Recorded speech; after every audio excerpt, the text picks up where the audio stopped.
Paramashivoham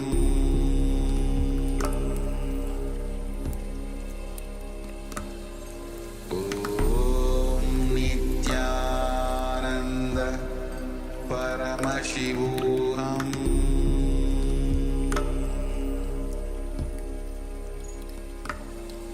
Om Nithyananda Paramashivoham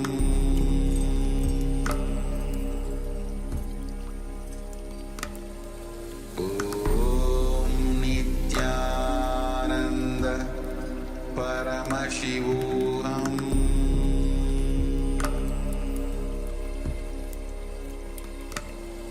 Om Nithyananda Paramashivoham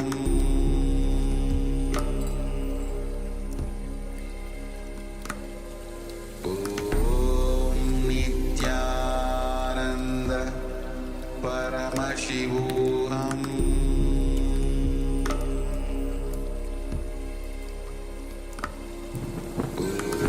Om Nithyananda Paramashivoham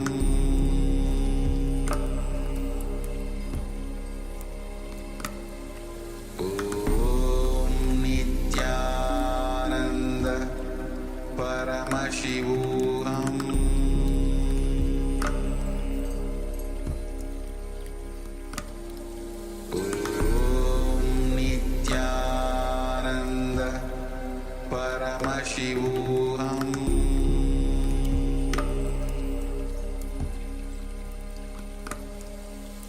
Om Nithyananda Paramashivoham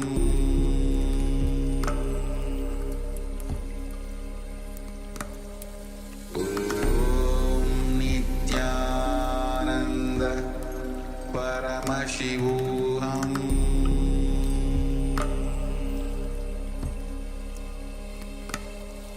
Om Nithyananda Paramashivoham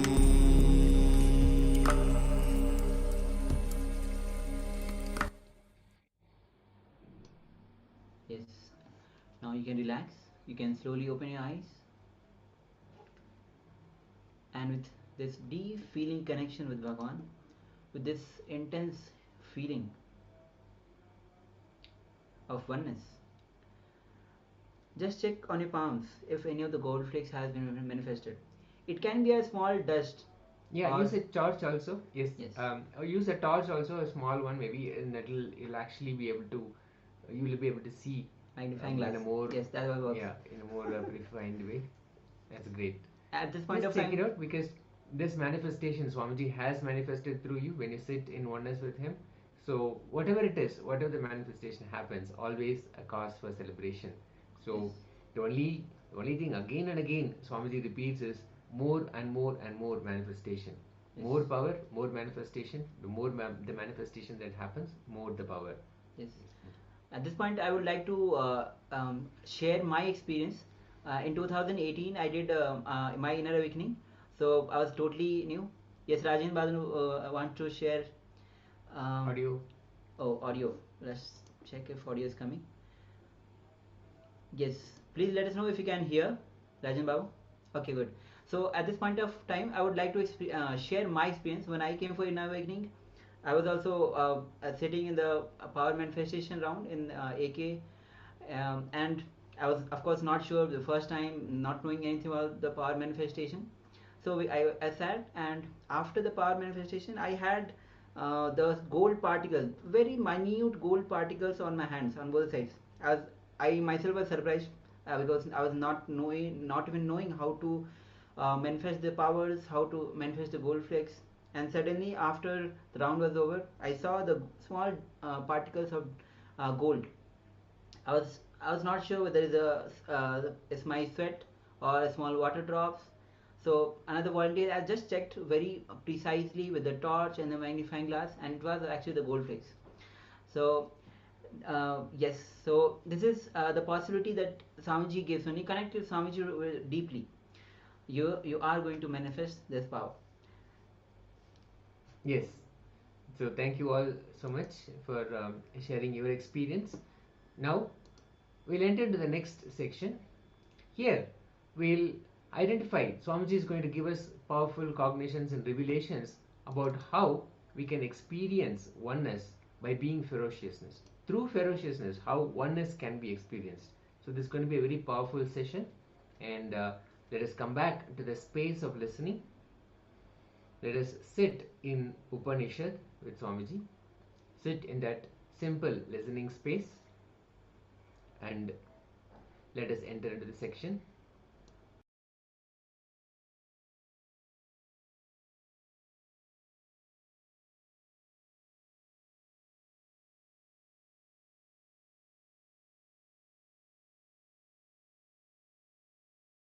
Listen.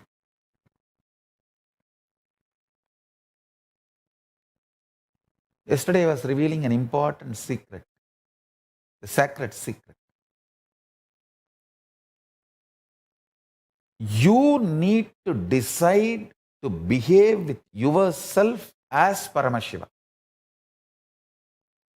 You need to be convinced. Blessed are those who are able to convince themselves that they are ultimate.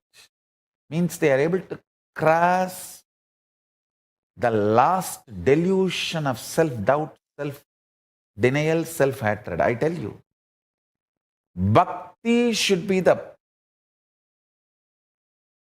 expression of the gratitude and powerfulness of everything you have been given, not from the attitude that you are separate from the source. Understand? I overflow with gratitude and bhakti to my Guru, not because I am separate from him, but because he made me realize he is me. Understand? The right understanding. Listen very carefully. The identity you carry in the waking state, identity you carry in the deep sleep state, identity you carry in the dream state, identity you carry in Turiya state, and identity you experience in Turiyatita state. In all the 25 states of consciousness, each identity is independent. The moment you realize the undercurrent of all these 25 identities, your pure consciousness, which is the source of you and which is Paramashivam, all the 25 heads, 25 identities gets integrated. That is why Paramashiva is always described with the 25 heads. Means, who has realized his 25 identity is in oneness with his source consciousness, pure Paramashiva, ultimate. As long as your identities play separate games, without getting integrated to the source, you continue to remain in suffering. When you are ready to cross your self-doubt, understand, courage to cross the self-doubt, self-denial, self-hatred is tapas, vairagya. Ferociousness you need to cross your self-hatred, self-denial, self-doubt is called tapas.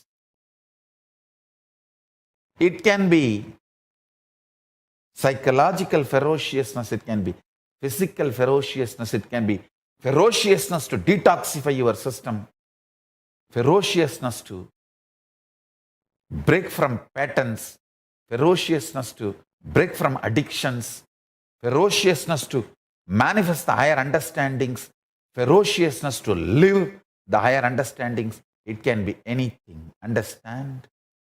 The ferociousness to cross the self-doubt, self-hatred, self-denial, to reach you are one with Paramashiva is tapas. Blessed are those who decide they are one with Paramashiva, who cognize they are one with Paramashiva, because other than him, nothing else can exist. If something else can exist other than him, then he cannot exist. He is the only Purusha. There cannot be anything other than oneness. That is why it is oneness. So if you feel you exist, you are only Paramashiva. You exist only as Paramashiva. Any other identity you assume is assumption. Understand? Nothing else can exist. And nothing else exists. I tell you, that is what is manifesting the state of Paramashiva. Deciding, declaring yourself as Paramashiva to yourself, intensely demanding yourself to be Paramashiva by yourself, is what is manifesting the space, the state of Paramashiva. That is what is manifesting the state of Paramashiva.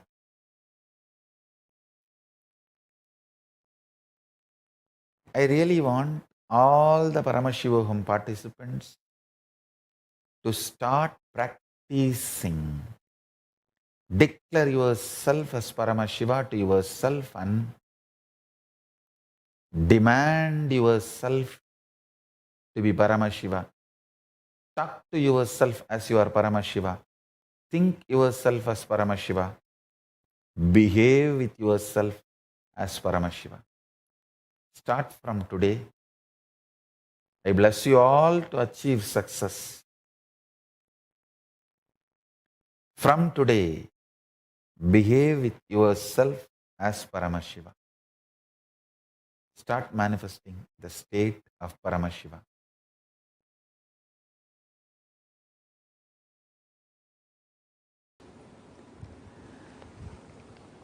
Long-term decision, stability-based decision. Listen very carefully. Chastity makes romance into stability.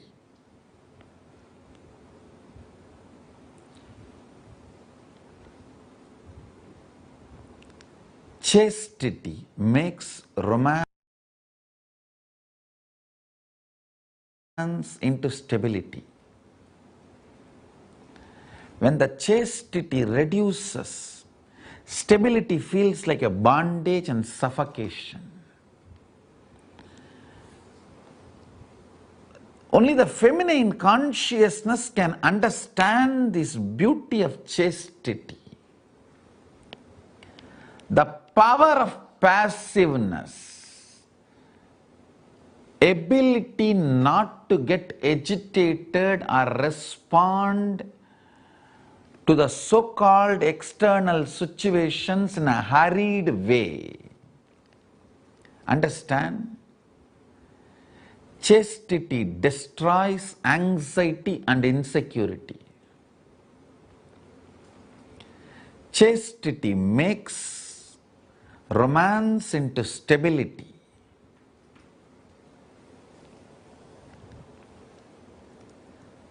Certain level of chastity which only feminine consciousness can grasp is needed for a disciple to experience oneness. enough. Then later on it became like all the names they were not able to add these two, so it becomes just Ananda is there, that's enough. And anyhow. But originally, in all Vedic Sannyas Sampradaya, the women have to carry the name Prana or Priya in their sannyas name. Paramashiva is addressing Devi as Priye again and again. It is a very symbolic representation of the power of chastity, which is beyond insecurity and agitation, which converts romance into stability. Understand?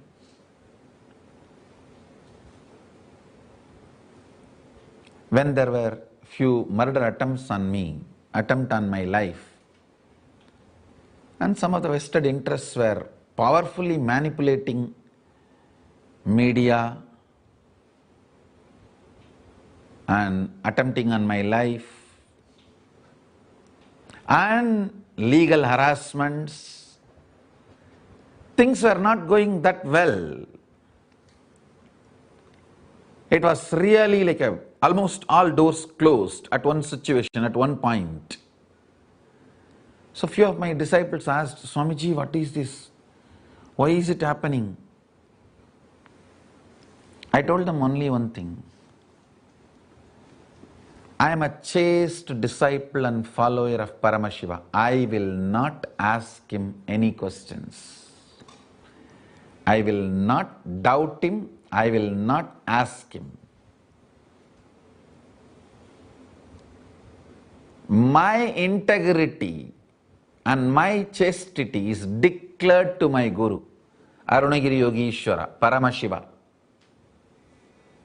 It is given to Paramashiva. I will not question him. I will not doubt him. Forget about question of doubting. I will not question him. I will not ask him any question. And I will not ask for answers. I know whatever he does, I am just going to go with him. I am committed. I will be a chaste follower and disciple to Paramashiva. When things were really not going that well, means too much of attacks, one from the media side and the other side, this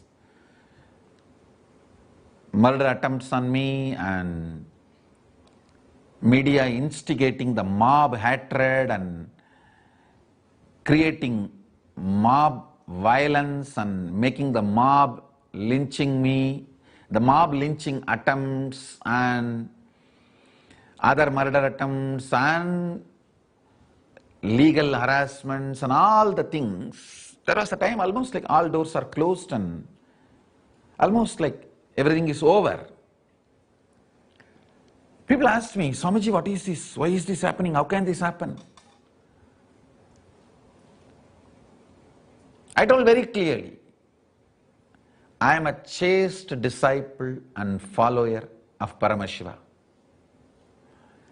I will not question him about anything. I will neither doubt nor question him. I will just go with him. I know he will reveal the path and give the courage, intelligence and make the decisions and do things. I will not question him. I will continue to be chaste, committed, stable, devotee, follower, disciple to my Guru, Arunagiri Yogishwara, Paramashiva himself.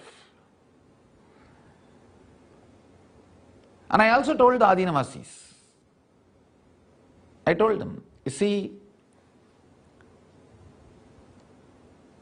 I am committed to my Guru. I will not question him. I will not expect any answers from him.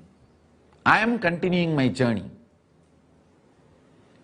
And I am not expecting any of you to be part of my journey, or at this war moment, this crisis moment, I am not expecting you should be with me.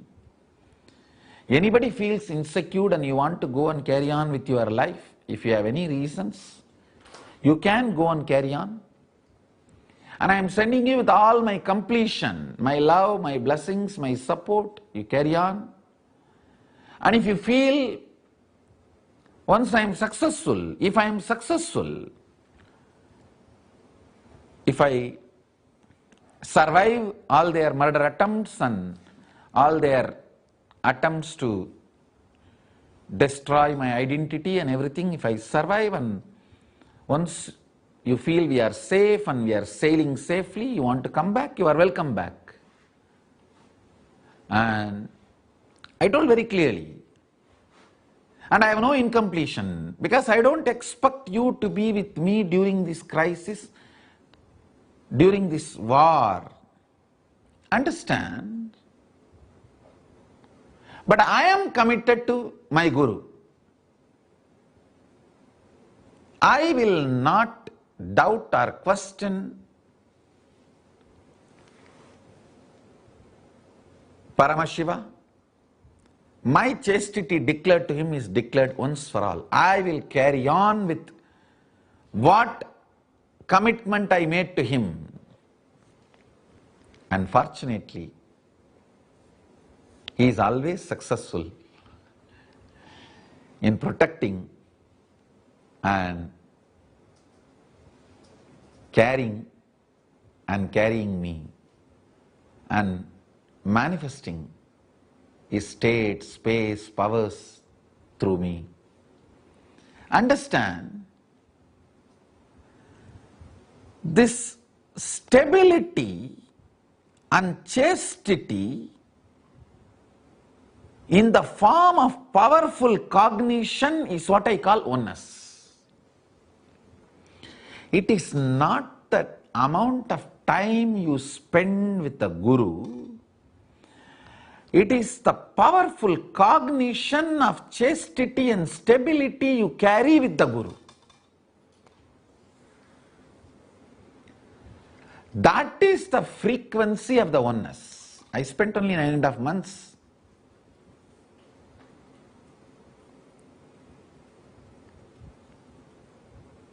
And my chastity to my Guru is not my pride. Actually, that gives such a strength and powerfulness.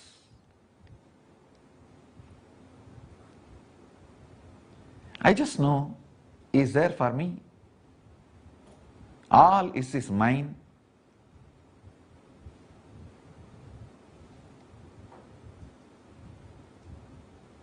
My chastity actually empowers me. It's not pride, it's power. Chastity is not pride or moral character, it is a power.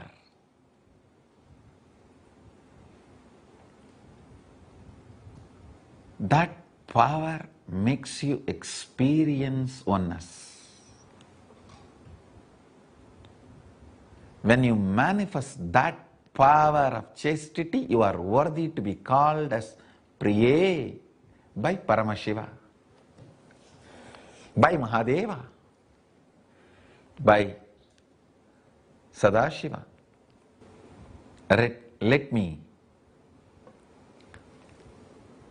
mirror the neuron effects of Paramashiva on my system in all your systems. Let the state, space and powers of Paramashiva manifest. Chant the Mahavagya in Ajapa Ajapa, like humming intensely. Understand?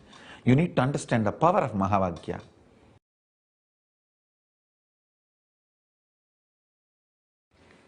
If you don't have violence inside,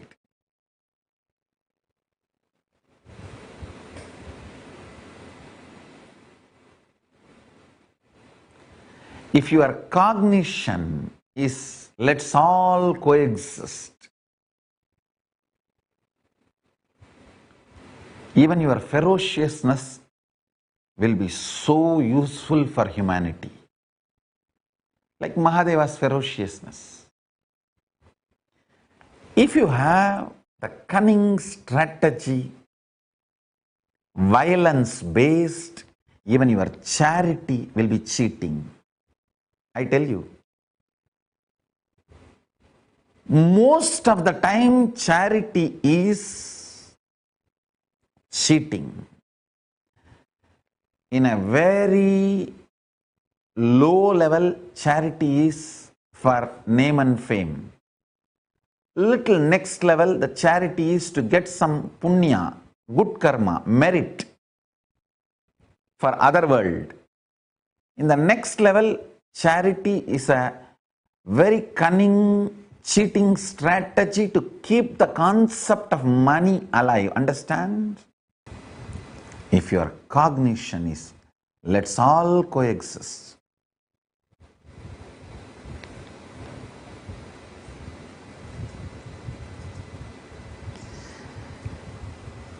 What you believe as your core value, you. If that is based on let's all coexist happily, beautifully, then even your so-called anger will just be ferociousness. It will not do bad to humanity. It will do only good to humanity. It will do good to you and good to humanity. Cognitions matter than the action. That is why Mahadeva says, I may exist in you, but you may not exist in me till you look up to your source.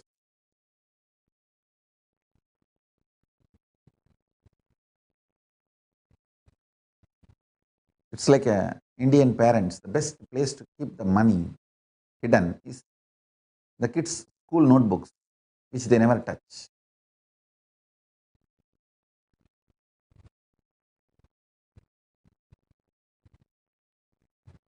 The best way to hide for the God is inside your consciousness, which you never enter. He is hiding right above your nose.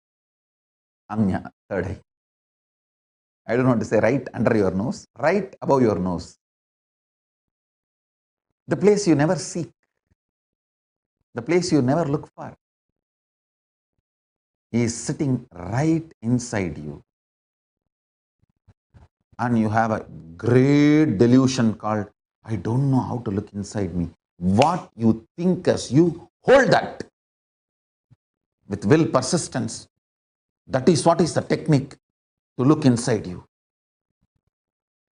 What you feel as you perceive as you, go on be holding it. You will see many layers dissolve, disappear. Core the whole. Hold the core you.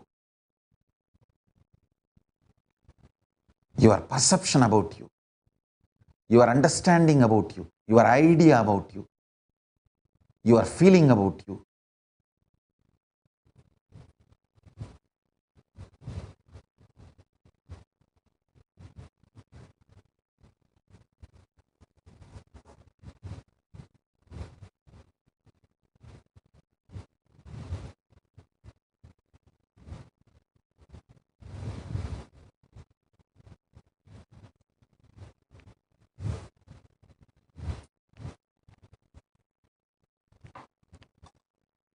Understand?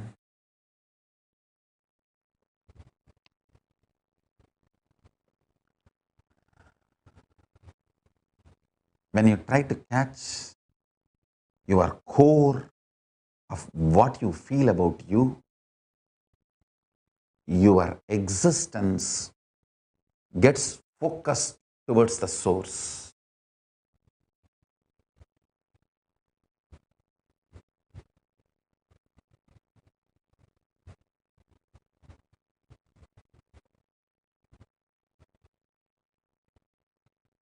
One of the biggest strength I had is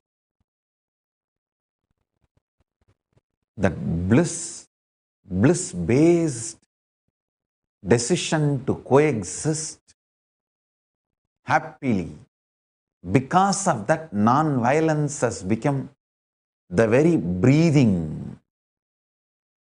Maximum, I will say, let them not harass me. That's all is the highest level of expression of enmity is only that much from me. Let there not be any problem from them. That's all.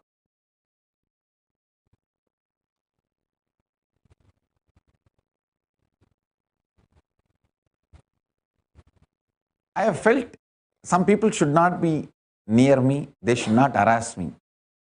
But never felt or cursed somebody should be destroyed.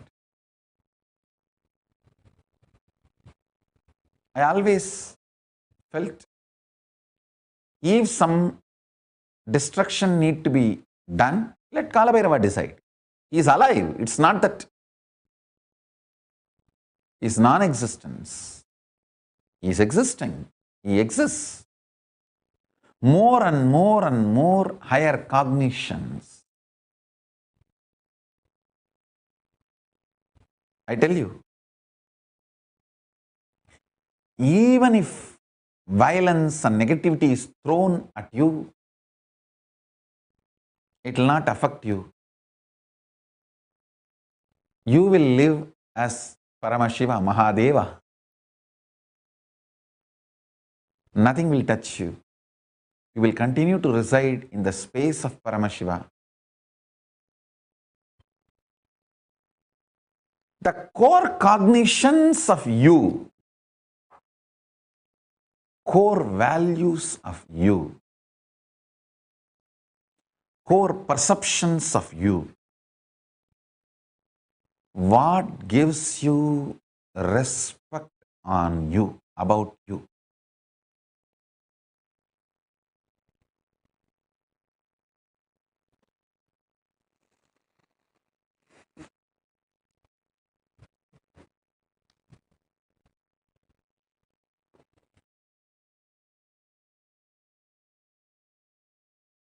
Technical glitch. What gives respect for you on you?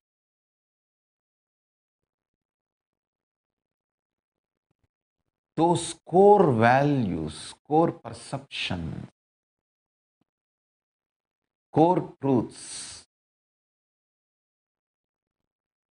core concepts, core cognition.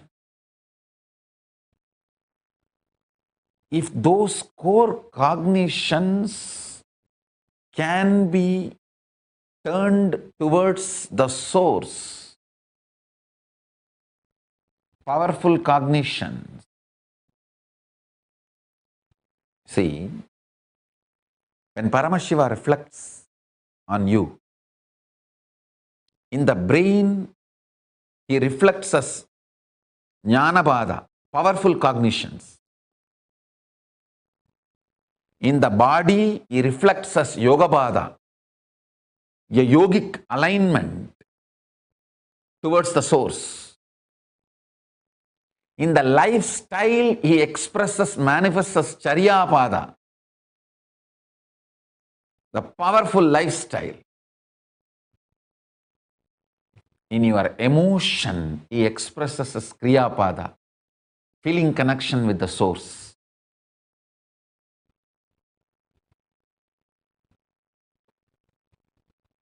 The powerful cognitions are Jnanapada, powerful feelings are Kriyapada, powerful body is Yogapada, powerful lifestyle is Charyapada.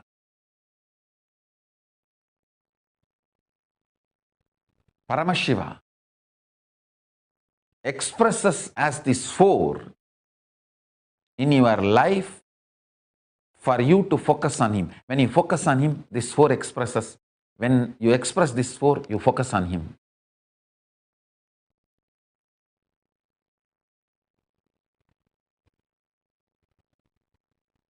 Manifesting these four is Charyapada. Kriyapada, Jnanapada, Yogapada. Manifesting these four is oneness. I wanted all of you to contemplate on these great truths. How to align your life more and more into lifestyle of powerfulness.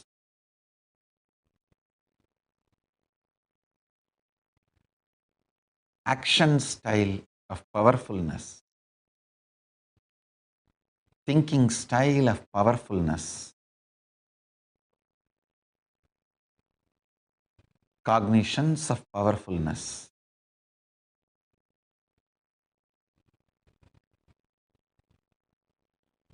Lifestyle of powerfulness is Charyapada.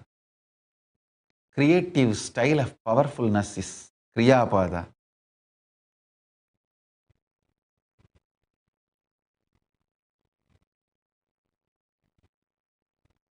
Body of powerfulness is Yogapada. Powerful cognitions is Jnanapada.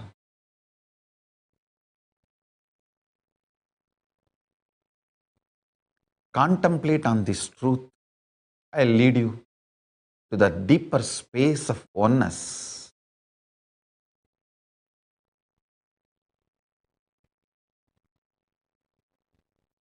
I'll lead you into the oneness of Paramashiva.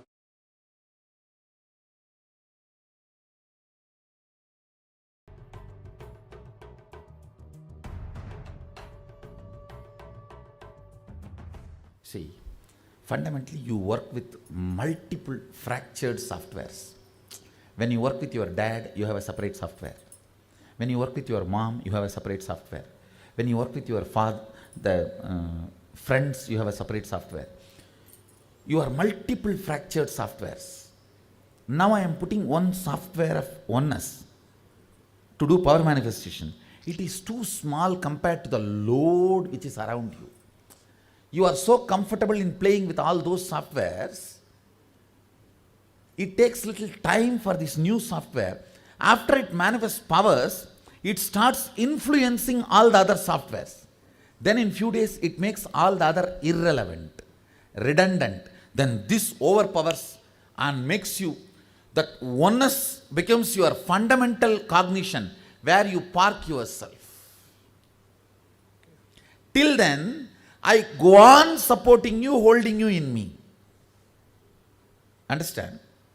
That is why, even if you don't feel, you are made to manifest powers so that you will have confidence on the software. So that virtuous circle starts happening. See, usually what you do, you don't have confidence on this truth. So the confidence does not manifest as power. It's a vicious circle. Here, I am infusing the energy and make you manifest the power. That gives you confidence on the software, and confidence gives more power gives more confidence. It becomes virtuous circle. Pushing your life from vicious circle to virtuous circle is the job of the Guru. That's the job of the Guru. And supporting you, holding you during this push and making sure you are successful is my job.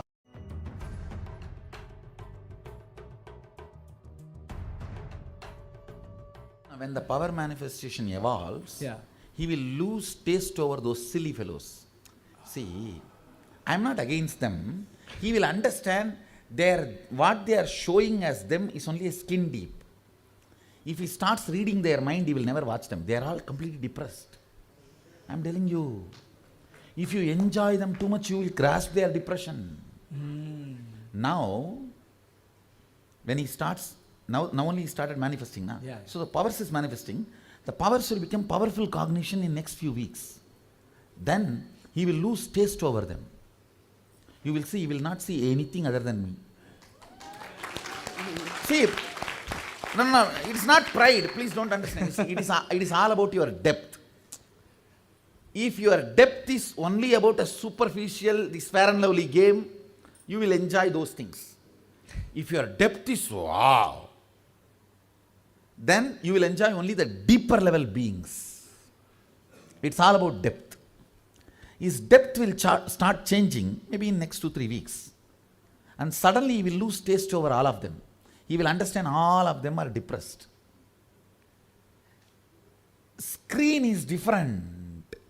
Depth of the being is different. You understand? Yes. His depth of being is increasing now. His frequency is increasing now.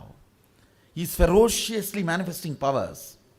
Now, you will see suddenly all this you will find irrelevant and redundant.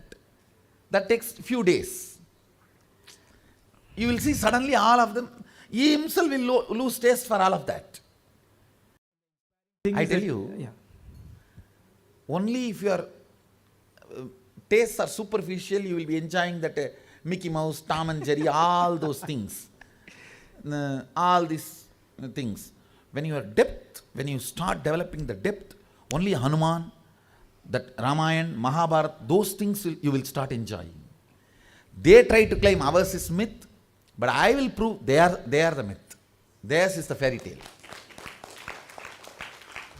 The depth increases the taste of what you enjoy. His depth will increase now, change now. Then his taste will start changing. Until then, don't disturb him. Don't make him feel that something has been snatched from him. Let him enjoy. He will start deleting one day. Stupid fellow, what is there? Too shallow. Really, things will look too shallow for him. And he will start feeling all of them are irrelevant, redundant. And you guys don't forcibly try to snatch away from him. He will drop it on his own. When his higher identity grows, he will feel all these are irrelevant and he will throw it. Allow organic growth. Understand one thing? Let organic growth happen. See, even in you, ferociousness does not mean destroying you. Ferociousness means infusing intensity, but organically moving. Not creating conflicts. Not creating conflicts. Actually, ferociousness will never create conflict. It will only grow organically. Ferociousness is nothing but intense completion. It cannot create complication. Any of you, do not do anything unorganic. Allow ferociousness, but in a very organic way. Evolving with more and more understanding, more and more powerful cognitions, more and more power manifestation, more and more of organic way of building.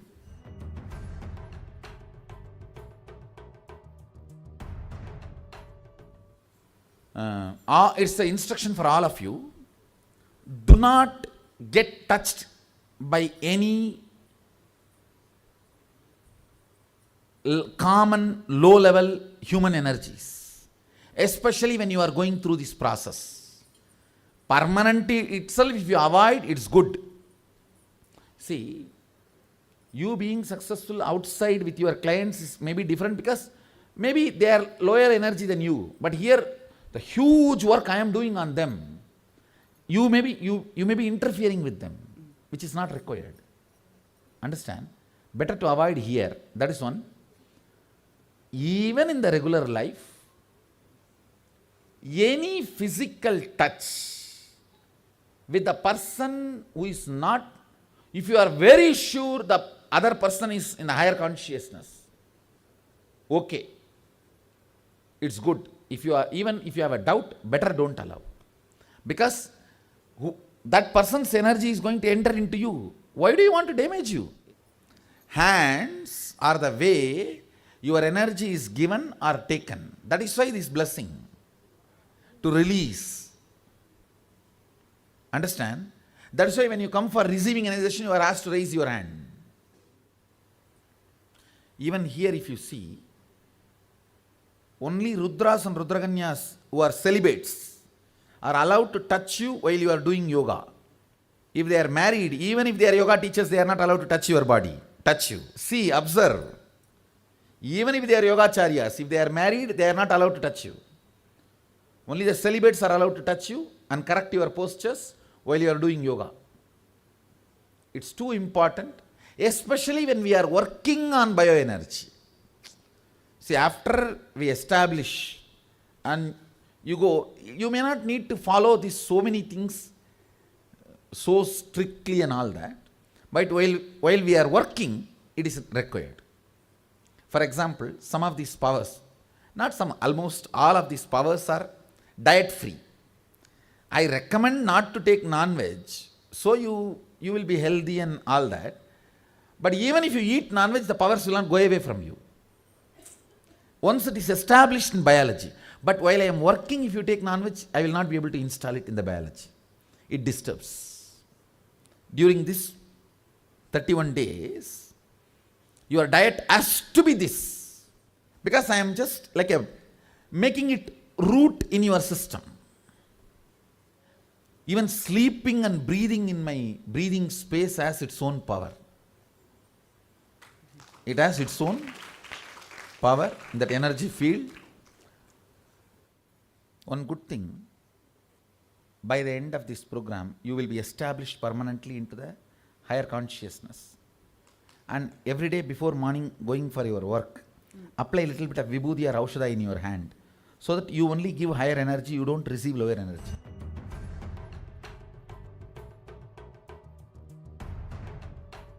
This on and off is nothing but it is already gone into your muscle memory.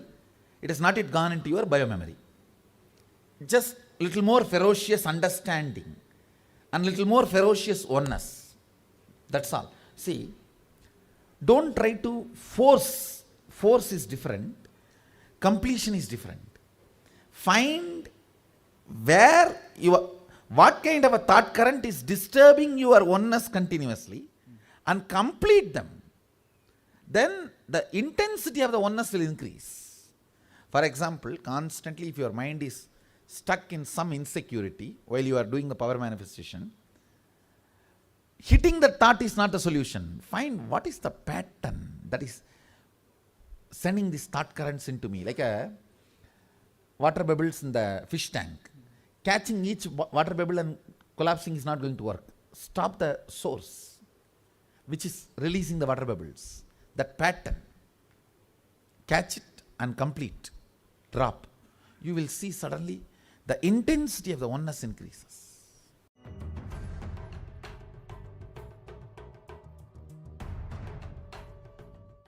Sometimes few powers manifest. Okay. That does not mean the whole space has become clear.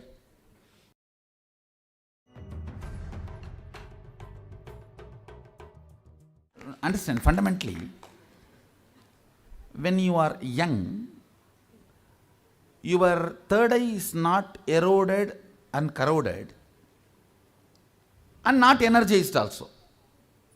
I need to only do the energizing process and put my software over. When you have grown up, it is eroded and corroded and not energized. So, energizing is a second job for me. Electric connection, I can just put my thumb over. But removing the old software and putting my software only is doing this whole detoxification and this work. Understand what I am saying? That is what is taking few days time. But I commit with you, I will do it for you.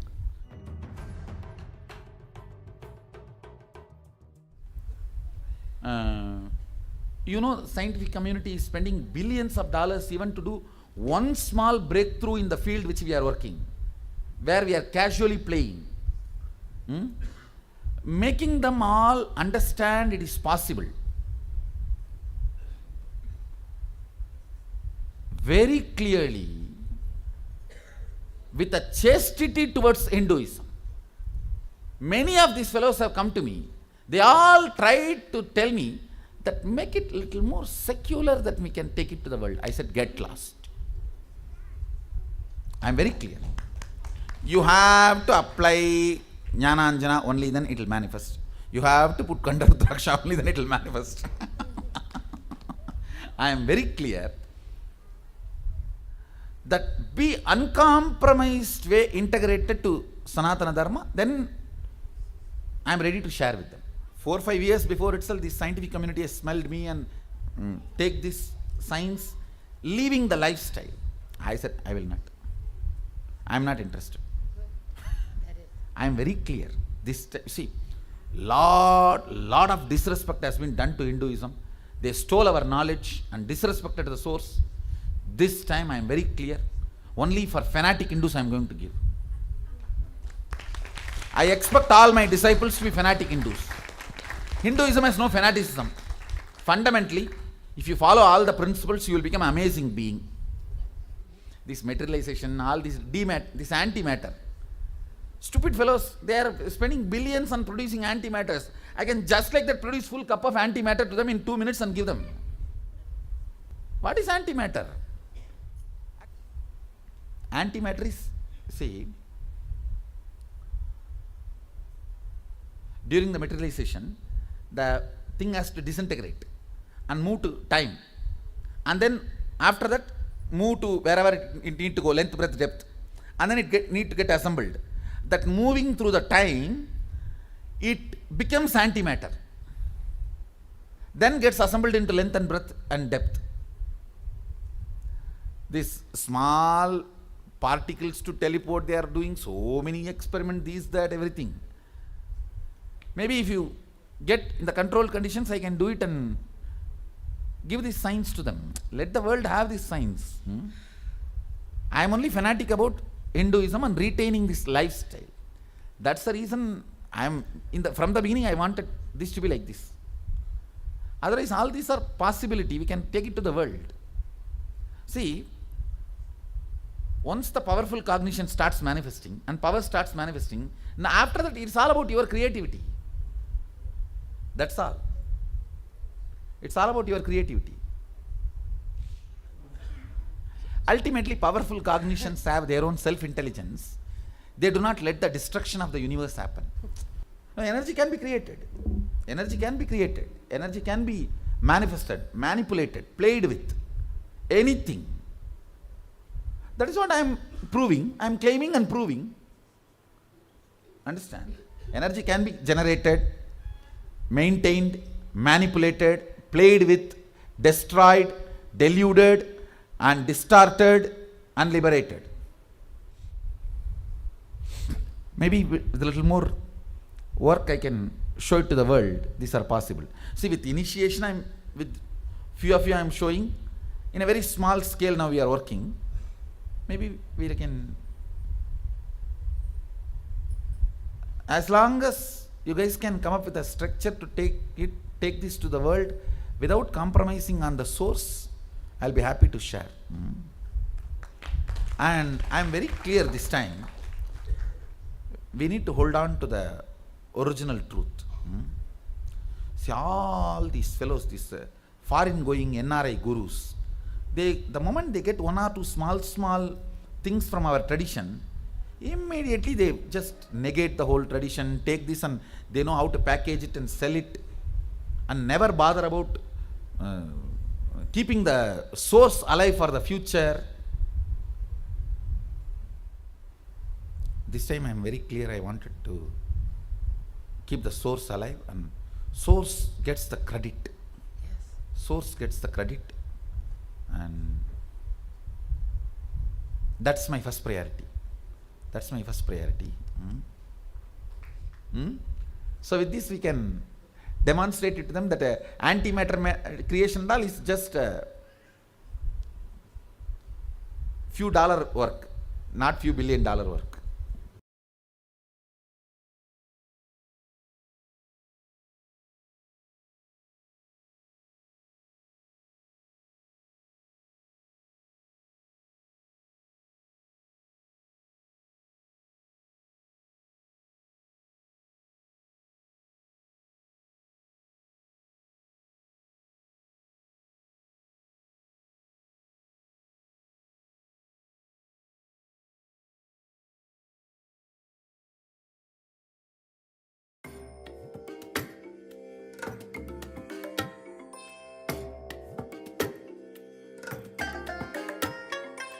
I bless you all.